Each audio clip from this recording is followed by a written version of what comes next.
Good afternoon, Ma'am Sara. Maliban po doon sa lumalabas na plano ng higher house or House of Representatives para ma-impeach ka, ma'am, ano po masasabi niyo doon? Well, they can always try na mag-impeachment. They can always,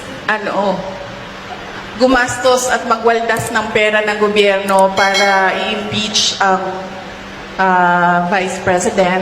Kung yan ba naman ang gusto nila, magwaldas naman ng waldas ng pera at pagtakpan ang kakulangan at pagsisinungaling ng administrasyon.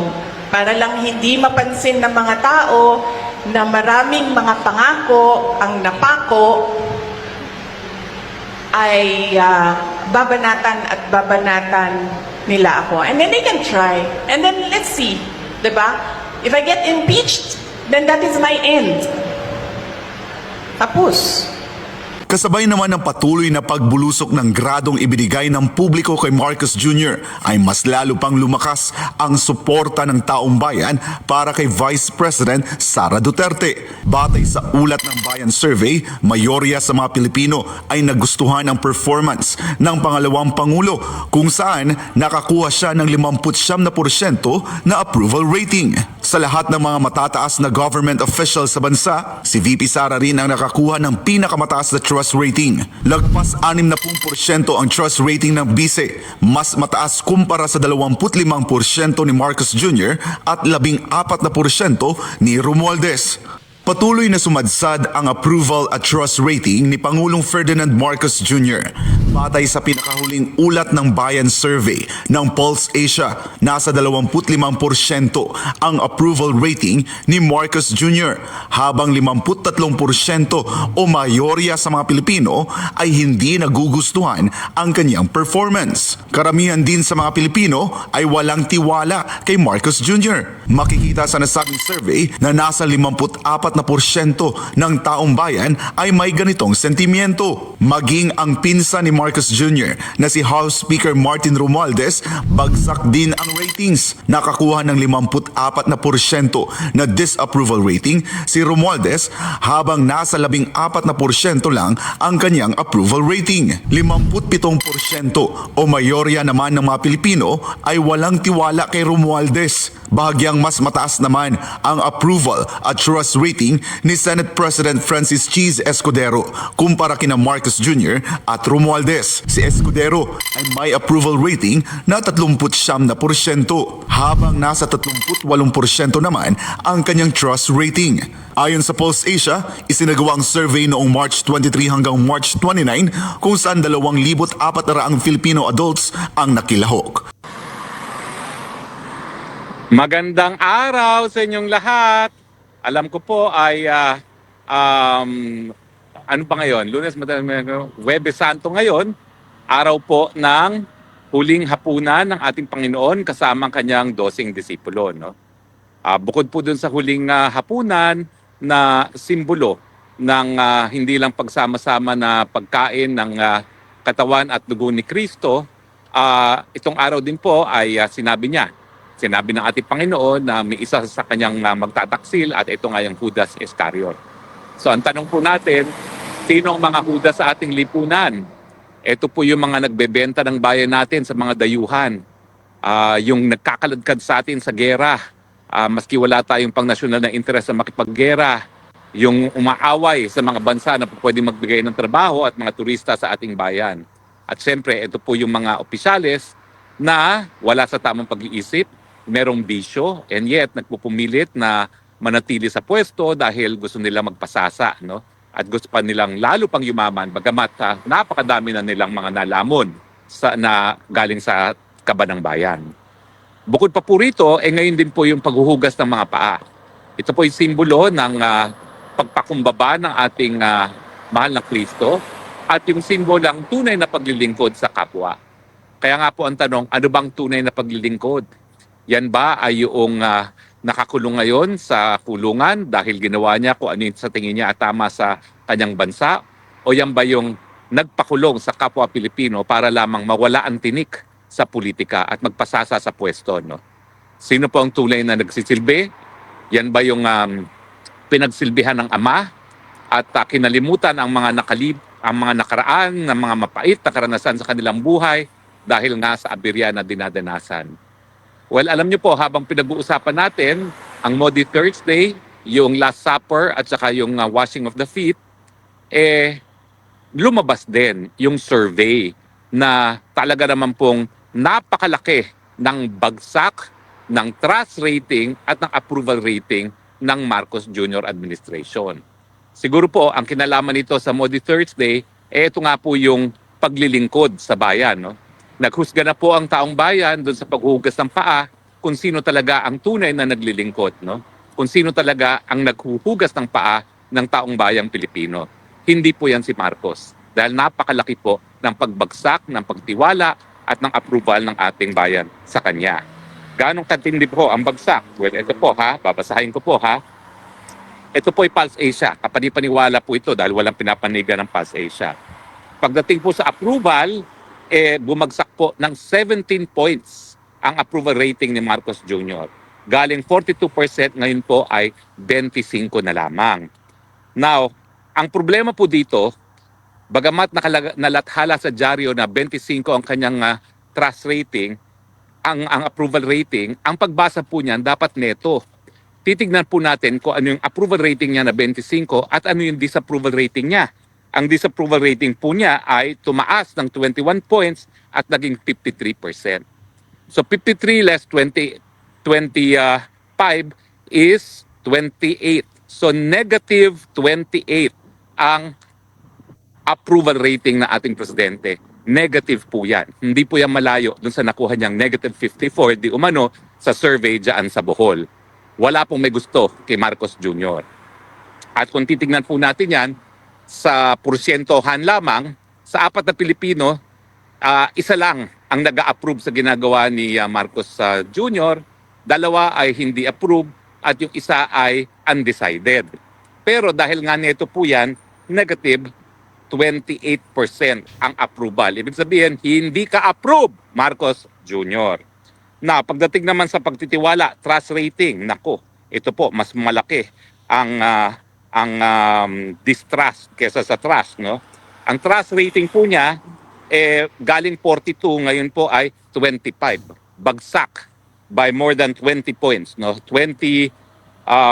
Almost 20 points ang bagsak, no? 23 points ang pagbagsak pagdating sa trust rating. At umakyat ang distrust. Umakyat po sa 54 galing 32. So again, kukunin nyo yung neto para makita ko ano ang trust rating. Okay, so 25 na naman, 54 less 25 is 29, negative 29. So ang kanyang approval rating ay negative 28, ang kanyang trust rating ay negative 29.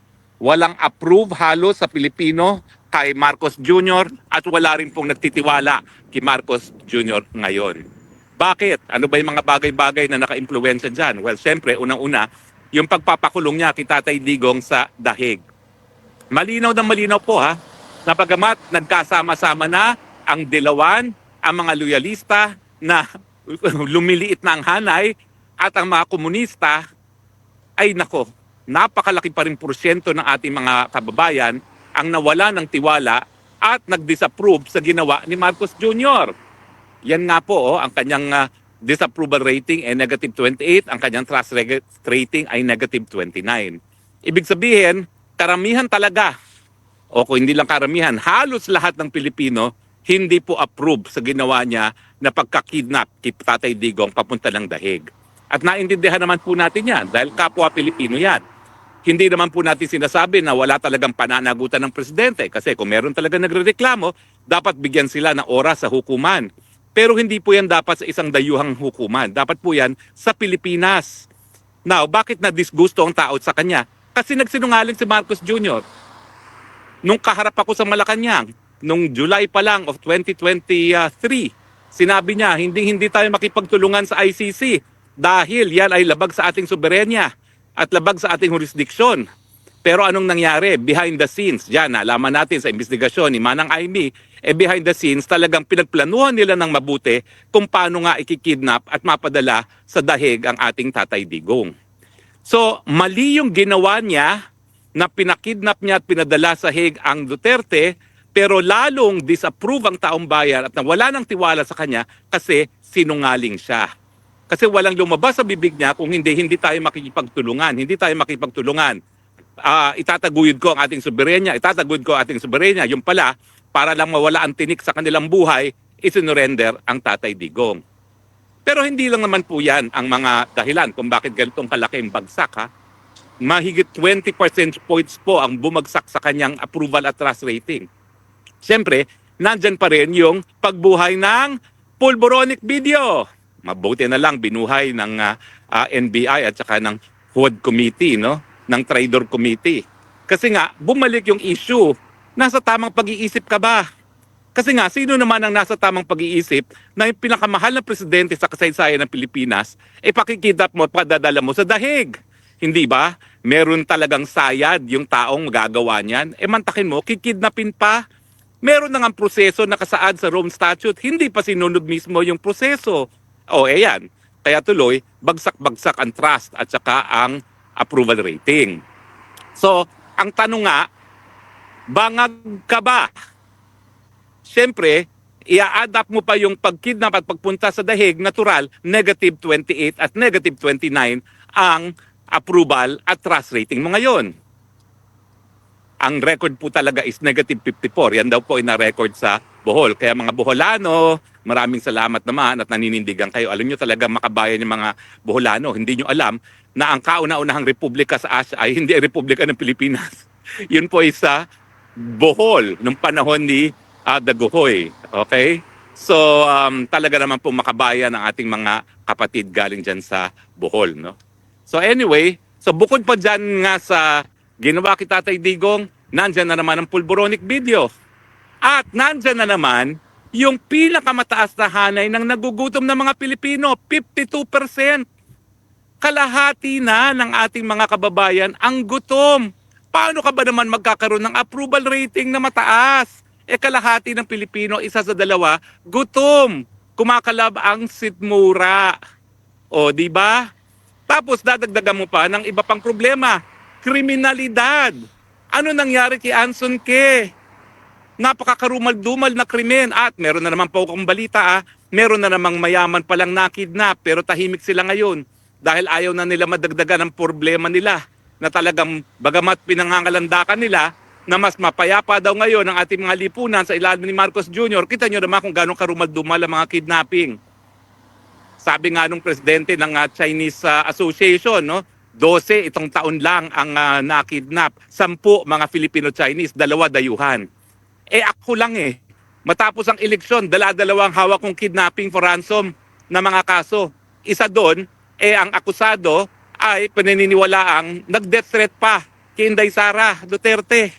At talaga namang ang sabi, organized crime yan. Kaya yung isang na PNP chief dati, binigyan o kauli ng security. Pero siyempre, bawi na yon. Binaya ng unang-unang ginawa ng Marcos Jr. Tinanggal lahat ng security detail.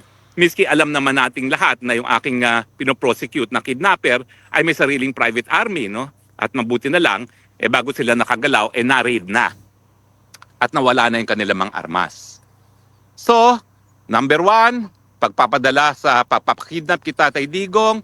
Number 2, yung yung pulboronic video at yung hindi pa nagpapa-hair follicle test ng tuluyan ng mapasinungalingan na siya ay vangag. Number 3, yung gutom ang taong bayan. At number 4, yung kriminalidad na lantaran. Pero wag natin kakalimutan patuloy pa rin tumataas ang presyo ng bilihin. Bumaba man ang inflation, in the first place, mataas na yung inflation sa mga nakalipas na panahon. So bumagal lang ng kaunti, but make no mistake about it, napakataas na ng presyo ng mga bilihin.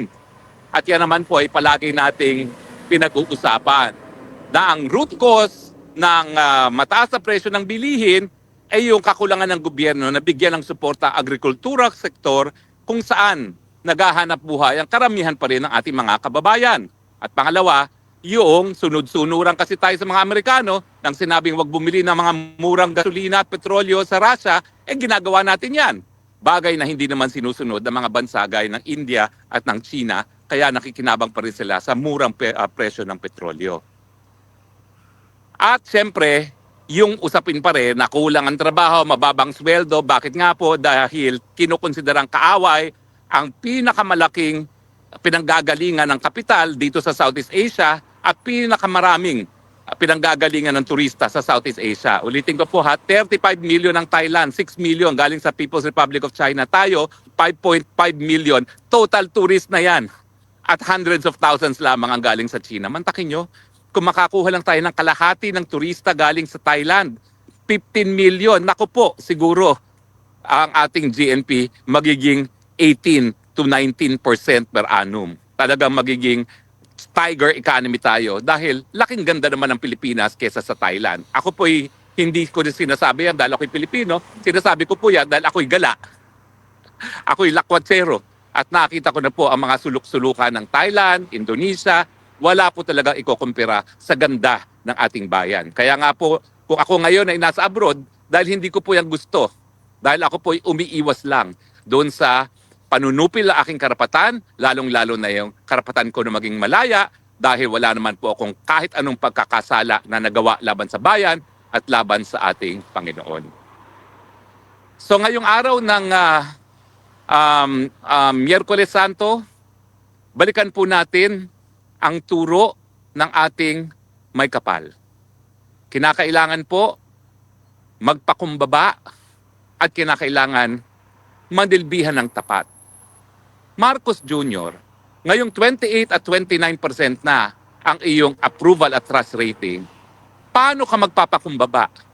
At paano ka magbibigay ng tunay na serbisyo sa bayan ngayon? Isa lang ang pwede mong gawin. Magbitiw ka na sa presyo. Sumunod ka sa turo ng ating Panginoon, magpakumbaba ka, umamin ka na ikaw ay wala sa tamang pag-iisip, umamin ka na ikaw ay may bisyo, umamin ka na hindi mo na magagawan ng remedyo ang problema ng bayan, magbitiw ka na at hayaan mo na yung mga nasa tamang pag-iisip ang pumalit nang sa ganon, tayo naman ay makaahon sa ating mga problema. Congratulations naman po kay Inday Sara Duterte at nalaman naman po natin na bumalik na po sa napakataas na approval at trust rating ang BP Sara. Hindi ko na po sasabihin ang numero dahil alam naman po natin yan. Parehong 50+% ata ang kanyang approval at 61% ang kanyang trust rating. Bakit po nangyari yan? Dahil dun sa pinakita niyang pagmamahal sa kanyang ama, unang-una, talagang ang mga Pilipino binibigyan ng malaking halaga ang pamilya. Mantakin niyo yung ginawa niya, talagang tinigil niya ang buhay niya ng 3 linggo at ginugol niya para sa kanyang ama dito sa dahig. At bukod pa dyan, kahit anong putik na binabato sa kanya, tignan niyo po tahimik lang ang Inday Sara, patuloy na naninilbihan, nakikinig sa mga problema ng taong bayan, nakikiramay doon sa mga problema ng taong bayan. Kaya kung gusto umakyat ang trust and approval rating, sundan po natin ang yapak ng Panginoon, magsilbi ng tama sa ating mga kababayan. Sana po, kahit papano, bagamat ang ating pinag-usapan ay ang napakababang trust at approval rating ni Marcos Jr., nakapagbigay paalala rin tayo ng importansya ng araw na ito, ang Maundy Thursday or ang Miyerkules Santo. Paninilbihan, pagpapakumbaba, at pagtatanggap kay Kristo bilang tagapagligtas. So, sa lahat po ng ating mga kababayan, may you have a holy Maundy Thursday. Maraming salamat po sa inyong patuloy na pagtangkilik galing po sa Netherlands. Ito po inyong Spokesang Bayan, Harry Roque nagsasabi, I love you, Philippines. You're the only country that I have. You're the only country that I love. God bless the Philippines.